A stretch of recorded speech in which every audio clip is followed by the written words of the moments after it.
হেৰি দুটা হয় হয় হয় এইয়া হেন্দু দিয়া আছে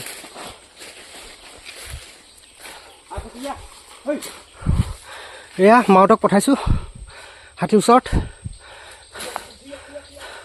দেখাই দিওঁ জংঘলখন হাতী ৰিকভাৰ কৰি পাহাৰৰ পৰা পালনি অকলে অকলে বিচাৰি বিচাৰি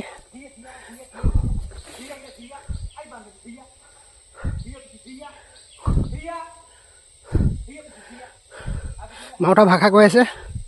হাতীটো এই হাতীটো হ'ল বোকাঘাটৰ হাতীটো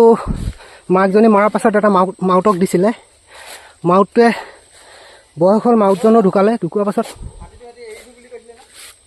বান্ধি থৈছে হাতী বান্ধি থৈছে খুলি দিয়া যোৱা একো নকয় তাৰপাছত তোমাৰ সেই মাউতজন ঢুকোৱাৰ পাছত সেই হাতী তেওঁৰ ল'ৰাটোক মাউত হিচাপে দিলে এই হাতীটোৰ বয়স 9 বছৰ ল'ৰাজনক দিয়াৰ পাছত ল'ৰাজনে বেলেগ মাউতৰ লগত মিলি হাতীটো ছাপ্লাই কৰি দিলে ছাপ্লাই কৰি পেলাই যোৱাকালি ৰাখিছিলে টংগিয়াত আজি তেওঁলোকে আকৌ দবকা পাহাৰত আনিছে আনি বান্ধি থৈছে জংঘলৰ মাজত ঘনা জংঘলৰ মাজত আমি সোধ পোছ কৰি বিচাৰি খিচাৰি আজি আহি পালোহি বহুত ভয় লাগিছিলে নাহৰফুটীয়া বাঘৰ কাৰণে যি হয় হ'ব আৰু কেছ ছল্ভ কৰিব লাগিব আমাৰ ডিউটি এইটো সপন মূৰত বান্ধিয়ে যিহেতু ঘূৰোঁ গতিকে আজি মালিকে পচি যাব দে মালিকে পাই গ'ল দে আই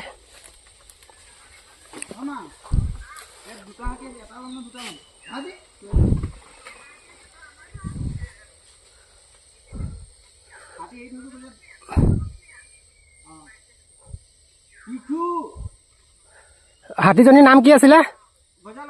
গজলক্ষ্মী এই খেন্দু দিয়াজনী ন গজলক্ষ্মী এইজনী খেন্দুত থকাজনী গজলক্ষ্মী ন অঁ এইজনী হ'ল গজলক্ষ্মী এইজনী বেলেগ এজনী হাতী দুইজনী আনি জংঘলৰ মাজত ৰাখিছে